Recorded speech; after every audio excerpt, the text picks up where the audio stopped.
Here we are once again with a new HBH podcast. I will say before we get into this that this is going to be the final show of 2025. I know it's so sad. Um, it's about time that I do an episode pretty close to when we did the last one because that's something I haven't done like at all this year. But again, this is going to be the final episode of 2025. I do plan on returning like early January 2026. What will that episode be? I don't know yet.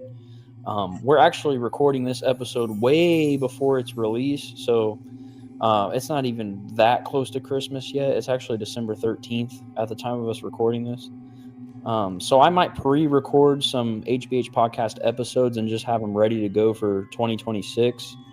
But again, this will be the final episode of 2025. And it's our Christmas special. We're going to do top 10 great Christmas horror films. I have 5 Christmas horror films I'm going to talk about. And my guest today, Horrorman93 once again, is going to have his 5 Christmas horror films that he's going to list off. Some of ours might be the same. They might not be. What's funny is we were talking before this. And I was like naming off decades. I was saying like, hey, is this from the 1980s? And we were saying like yes or no. And we don't know each other's list. So that's pretty exciting. So it's going to be a surprise to us, just like it is for you guys. But that was kind of fun before this. So we don't know each other's lists, which I think is going to make for a better show. With that being said, before we get into this, do you have any plans for Christmas, Horror Man? No, not really. Probably just gonna watch Black Christmas 1974 on Christmas that day.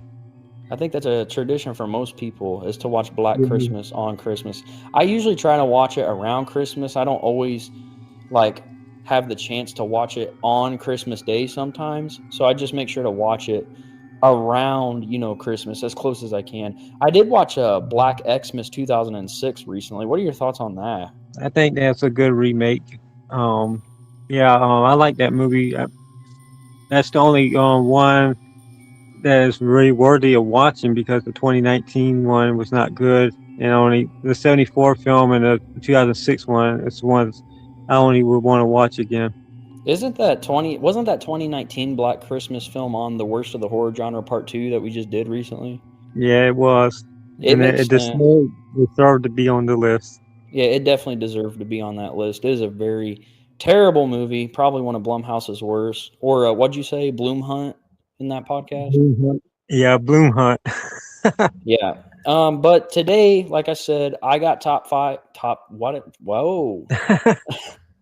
Like I said, I got 5 Christmas horror movies that I'm going to name off, and Horrorman has his 5 Christmas horror movies that he's going to name off. So we're going to be doing the top 10 great Christmas horror films. I don't want to say the greatest. It's always your opinion. Everybody has different opinions. So I'm not calling this like the top 10 greatest Christmas horror movies of all time.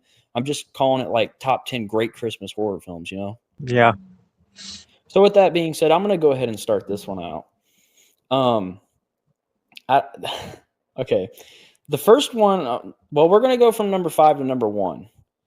Number 5 on my list is from 2007. And it is P2. Now, P2 is a movie that takes place on Christmas, the holiday. It's not necessarily like strictly a Christmas horror film. You know what I'm saying? It's not like about a killer Santa. It's not a killer elf. Nothing like that. It's just a film that takes place on the holiday. I'll read off kind of the synopsis here in case people don't know what P2 is. Angela, played by Rachel Nicholas, is working late on Christmas Eve. When she finally decides to leave, she goes down to the parking garage to get her car, but it won't start. Thomas, played by Wes Bentley, the garage's security guard, offers to help. He also invites Angela to dinner, but she refuses. Thomas, crazed, knocks her out. She wakes up in Thomas's office, chained to a chair and in different clothes. Now Angela must fight for her life in order to escape from the garage. So that's the synopsis of P2. I have not. This is funny. This movie makes my top 5, and I haven't even seen it a ton, and I don't have it in the collection, which is crazy. P2 is one I need to buy for sure. I think I've seen it 3 times. So again, I haven't seen it a lot, But P2 to me is a very, very good horror film, not just a Christmas horror film. This is on my list because I'm going to be honest, I love holiday horror. I love Christmas horror films, but I wouldn't say I watch a ton of them. And P2 is one that kind of stands out to me, and that's why it's number 5 on my list. So if you guys haven't seen P2, definitely watch it. It's kind of a unique Christmas horror flick. Again, it's not necessarily like a Christmas horror film like a Killer Santa or anything like that. It just takes place on the holiday. So yeah, that's my number 5, P2. What do you think of that, horror man? Yeah, I really enjoy P2 as well. My number 5 is Gremlins from 1984, directed by Joe Ooh, Dante. okay. Yeah, I had to include Gremlins because it's such an iconic movie. Everybody knows what Gremlins is, and a bunch of people have seen it. I just think it's one of those movies that you can just put on every December and have a fun time with. Of course, you Mm, get iconic the characters like Gizmo and then the evil Gremlins. It's just I a like great Stripe. film. Yeah, Stripe. It's just a great film. So that would be my number 5, Gremlins. That's actually a good number 5. A great Joe Dante film. Actually, one that I didn't necessarily expect to be on your list. I'm not gonna lie, you kind of surprised me with that one. Yeah, I think that's Joe Dante's second best movie behind The Howling. Yeah, The Howling's great, but yeah, Gremlins is a good Christmas horror flick for sure. Good creature feature. Definitely. Yeah, it's one of the best from the '80s. It's a classic. All right, that's a good number 5. Now we're on to my number 4, which I think this makes a lot of people's top 5 like best Christmas horror movies or their favorite Christmas horror movies. And it's from 2015, and that is Krampus by Michael Dougherty. Um, Krampus for me, funny enough, I think I watched Krampus for the first time maybe 2 or 3 years after it came out. I want to say 2018 was the first time I watched Krampus. I don't know why. It just wasn't one that I watched like right when it was released. I never was like in a rush to see it. I was a fan of Michael Dougherty at that point. You know, I was a big fan of Trick or Treat from 2007. It just wasn't one that like I went after for some reason. And I always heard great things about Krampus. And then I finally watched it in like I said, 2017, 2018, something like that. And it's a tradition of mine now to watch that every December. Funny enough, at the time of recording this podcast, I still have not yet watched it this year, but I'm going to do that soon. Krampus to me, I don't know how to explain Krampus. Krampus has this vibe to it, this feel that is like almost unmatched in my opinion. Like Michael Dougherty has such a good directing style. Like when they're out on the streets in that movie and like Krampus is jumping from roof to roof, and you know when they're outside on the streets, like it you could feel the cold, you can feel the winter, and there's like something just really cool about that. And the way that it's shot is incredible. Michael Dougherty is like an amazing director, and Krampus for me is like a must watch every Christmas holiday season, like by far. My number 4 is Krampus as well. Oh, really? Yeah, and I agree with everything you said about the movie. It's just I haven't seen it yet either this December, but I plan on watching it. Yeah, Krampus is a very entertaining movie. Michael Dougherty, I like him as a director as well. He did great with Trick or Treat. But Krampus is definitely, I think it's now, I would consider that one of classic Christmas horror movies now since it's almost 11 years old. Um, Oh yeah. it's probably one of the best modern Christmas horror movies of the last 10 years. Oh I yeah, by think far. more people like it than dislike it too. I never really seen anybody give any negative feedback really on it. It's just a fun movie, just like Gremlins. It's fun. Um, a lot of Christmas horror movies are just to have fun with. Yeah. Michael Dougherty's great for sure. And like I'm not gonna lie, I wasn't sure Krampus was gonna make your list. Like I was saying in the beginning of this podcast, me and Horrorman didn't know each other's like top 5. So this was a big surprise. And it's funny that Krampus was both of our number 4s. Yeah, you want to do number 3?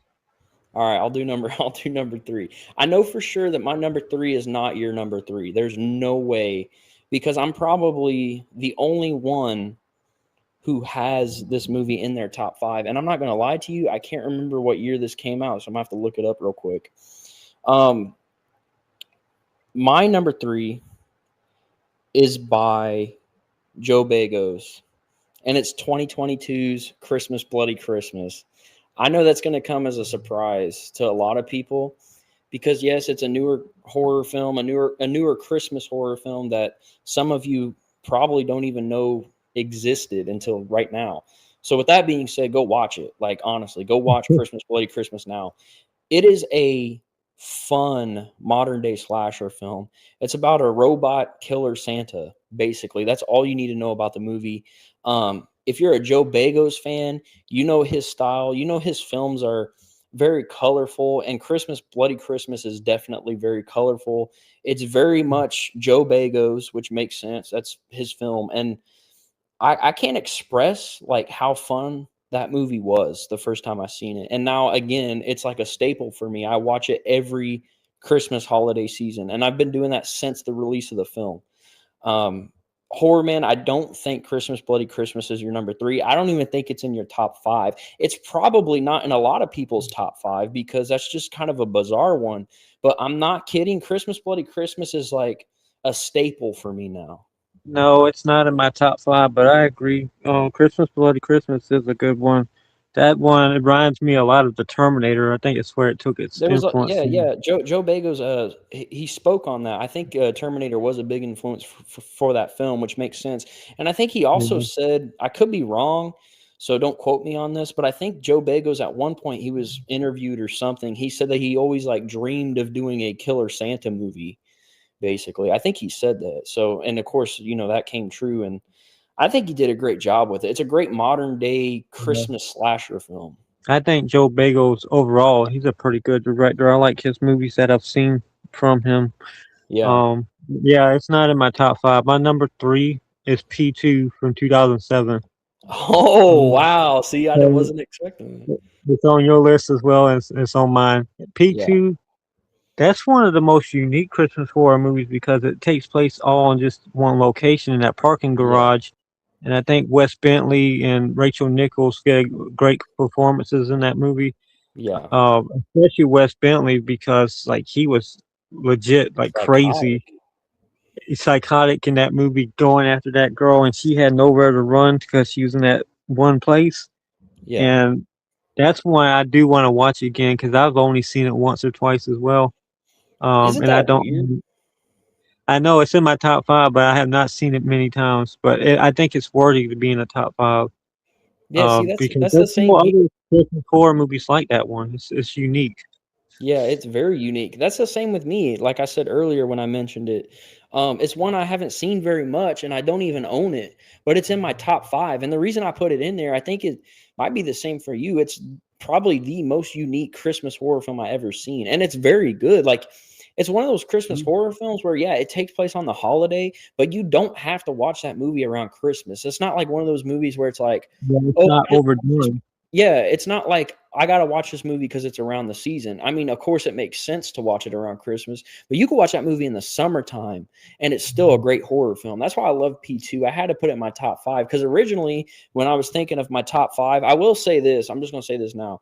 When I was originally thinking of my top 5 for a while, my number 5 was going to be Better Watch Out, Oh yeah, that's which another good one you could which add is it. another great one. But I was thinking about it, and the more that I thought about it, I was like, I got to put P2 in there. P2 is just one that I wanted to shed some light on. I think more people should see that one for sure. Yeah, not only it's a good horror, it's got some really good thrill. I would actually consider it a horror thriller.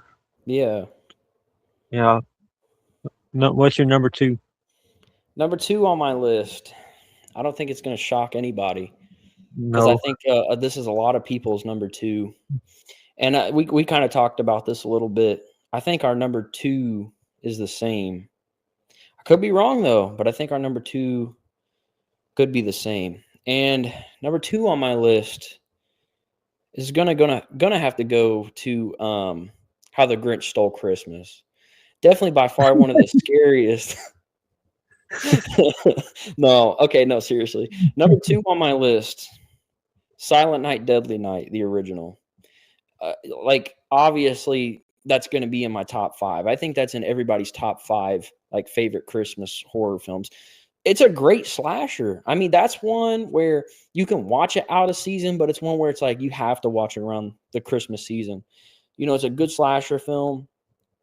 And honestly, I think it's just one of those staples where when you talk about slashers, no matter what season it is, Silent Night, Deadly Night gets brought up.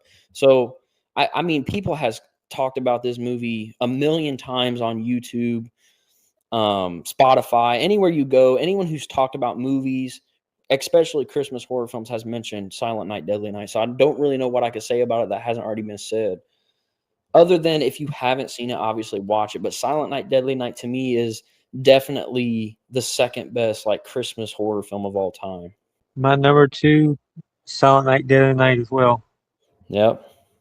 which is not a surprise because I think my number one is the best movie, but number two is the second best. Silent Night, Deadly Night, definitely one of the best slasher movies of the 80s. Wait, hold on. Hold on. Wait a second. Wait, back up. Did you just say like my number one is definitely the best and my number two is definitely the second best? Yeah, It makes sense. That's why it's your number one and two. cut that out. No. Okay, sorry, I had to cut you off right there. Continue what you were saying. Silent Night, Deadly Night is my number two favorite Yeah. Christmas horror movie. Um, I think it's one of the best slasher movies of the 80s. And the Mm. first 20 minutes of that movie is like traumatizing.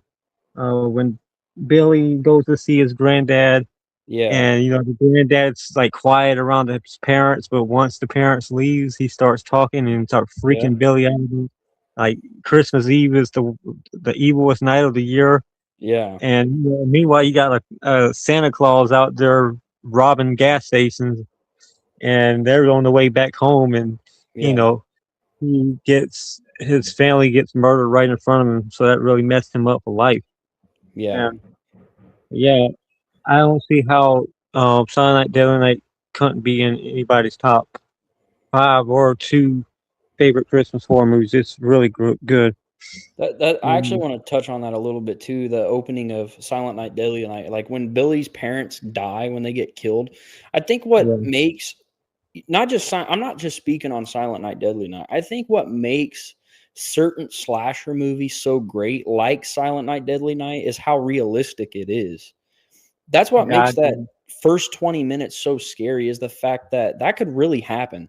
There could be a guy out there on Christmas Eve dressed up as Santa Claus, robbing places, Hmm. and can act all friendly, "Merry Christmas, blah, blah, blah," and literally just kill you. I mean, it's so realistic, and it's not even just that. That's what makes it scary, and I'm not just talking about Silent Night, Deadly Night. Any slasher movie, the fact that this could actually happen to you and how scary that would be, and then the fact that, Billy at this point is a kid, how traumatizing that would be and how realistic that kind of stuff is. When you put yourself in the character's shoes, like if you were Billy, like you would definitely be traumatized from that. Like how scary that would be. Like it's just that opening to that film is probably one of the most realistic openings I think in horror, I agree. And then when he grows up, he becomes the killer Santa, and which would make that's sense. where the movie gets really good when he starts doing the killing with the axe, and Yeah. especially that one scene when Leia Quigley is in with that kill with the antlers. That's iconic for the The movie. most iconic kill for the movie. Anything with Linnea Quigley is great, but that Yeah, kill alone is definitely the most iconic scene, not just for that movie, but that entire franchise. Because Silent Night, Deadly Night, and for those of you who don't know, is a franchise. There's now what, 7 movies? Because we just had that 7 movies, remake. including the new movie. Yeah, Yeah, so I mean, it's a franchise, and that's definitely by far the most iconic kill in the entire franchise. And Linnea Quigley's great. Like, if you haven't seen that kill, I'm sure you could watch it on YouTube, maybe. I don't know. But that yeah, kill is definitely the most iconic for that film and the franchise. yeah, and yeah, it definitely spawned a franchise. Which I like some of them, and I don't like some of the others. Like I like five, and then I like the 2012 remake. Wait, who was that guy in Silent Night, Deadly Night 5 that protested the first movie? What was his name? I can't remember his name, but he definitely protested the first movie. They didn't want the kids to think of Santa as like a killer, so they tried to, but it still got released. which I think is actually kind of a funny story that dude would Yeah, protest. He would protest the original film and then go on to be in the 5th installment of the franchise. Like, how weird is that? I know that's one of the strangest things. Like, how can you go from protesting a movie to actually being in a movie you were against? Yeah. All right. So let's go ahead and get to number one. I think that this number one isn't going to shock anybody. I think this No, is 90% of horror fans' number one favorite Christmas horror film.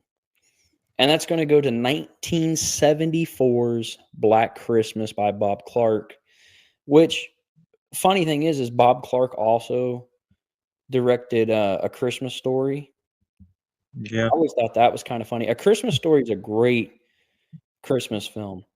It's actually one of my mom's favorite films of all time, I would say. Definitely one of her favorite Christmas films. But Black Christmas is a completely different vibe than a Christmas Story, obviously. Um, Black Christmas is probably also one of the most disturbing horror movies, at least of the 70s, because of the phone calls that Billy does. You know, like the stuff that he's saying for that time is like would have been very risky, very controversial, I'm sure. The stuff that he was saying in 1974, they had that character saying, which I don't want to repeat here on the podcast. Like that's how bad some of that stuff is. That cast is great. Margot Kidder's in there, Olivia Hussey. Speaking of Olivia Hussey, it's funny when you think of actors or actresses, certain movies will pop into your head. When I think of Olivia Hussey, I think of Black Christmas, which is funny because, I seen like 1990, like well before Black Christmas. But every time I hear her name, I just think of Black Christmas.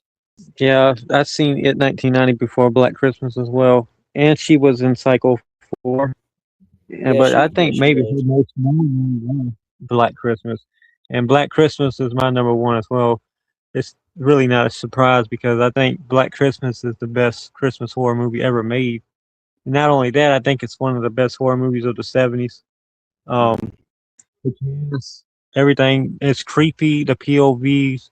It inspired a lot of horror movies like Halloween as well. Yeah, when he says Billy calls and says all the vulgar stuff was pretty shocking for 1974. But it's kind of like a slow burn movie. Like it's not like you don't get into it right away. It builds up. That's what I like about it. And when Billy, you don't really see Billy. All you really see is his eye through the little peephole. Yeah. But one of the kills in that movie is he kills that girl. I think her name was Claire, Yeah, Claire. and kills her with the bag, and he leaves her up in the attic, rocking in the That chair and rocking with the chair. bag.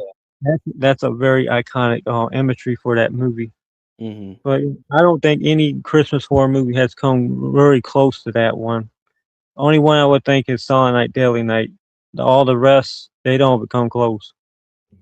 No, I agree. I think that Black Christmas is like the definitive Christmas horror film for sure. And like you were Yeah, saying, Claire's kill and him leaving her up there in the attic with the bag over her head in the rocking chair is definitely some iconic imagery for just Christmas horror in general, and of course Black Christmas. Which Carpenter was inspired by Black Christmas to make Halloween, as you said. Like there's yeah, theories of like the Halloween poster, the hand, yeah. I heard holding that. a knife that the hand is shaped like Yeah, Claire, with the bag over her head. Which I don't you really can know kinda about that. I think that's just more of a theory. you kinda can see it if you really look at it closely. If you Like really you look look through at it, the you can most, kinda see it, but I think that's mostly just a theory. I don't think that's, like, it anything could that was be a like, I don't think they coincidence. were actually going for that. Yeah, it could just be all coincidence. They didn't really plan on when they made the Halloween poster that they thought of that from Black Christmas. I think it's a Yeah. coincidence, but Yeah, it's I a do very too. strange one. John Saxon was in that movie too. John Yep, Saxon, he played the lieutenant. He was known for playing cops in movies, so I think pretty that's much. they kind of typecast John Saxon because he was in Nightmare on Elm Street playing the detective or the Yeah. lieutenant. Oh yeah, for sure. He always kind of played the same type of character every time, but he was good at it, so why not? Yeah, John Saxon, he was a great actor. I like him in everything I've seen him in. Yeah, me too. I don't have any complaints with John Saxon. Um, But yeah, that's our top 5 each. So I guess technically it's not 10 movies in total since some of ours were the same, but still top 5 each. So top 10 greatest, or not greatest, top 10 great Christmas horror films from us. Do you have any honorable mentions? um, Santa Slade, that's a fun one. Santa And Slate, let's talk about that for a second with Bill Goldberg as Santa Claus. Here's what I want to say about that. What were they thinking? casting Bill Goldberg to play Santa Claus. Yeah, Like it was what? kind of an odd choice, but he wasn't horrible in the movie. Like when he did his little one-liners, it wasn't bad. Like there's one that kind of made me laugh when the guy pointed the flashlight at him. He said, "I'm Santa Claus, not Dracula." Okay, I have one question though. I watched Santa Slay recently, and Hmm.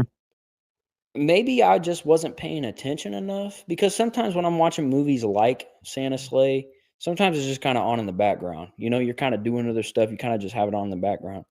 There's a scene where Santa Claus goes to this bar or strip club and Yeah, just starts killing these people out of nowhere. What is that scene? Did I just not pay attention, or is that literally just Santa Claus killing people in a like strip club? they might have just added the pad the runtime because they might have not had like a full idea for the script. So people, directors or writers, sometimes just add extra kills into the movie just to get a couple more minutes out of it, and because it really it's kind of out of place, and it really doesn't make sense him going into the strip club just killing everybody. But that's Well, how I think about it.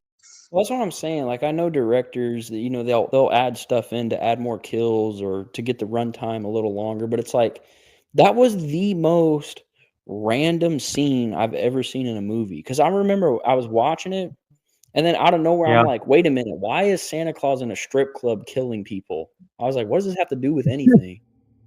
guess they had to up the body count. That's what I'm think.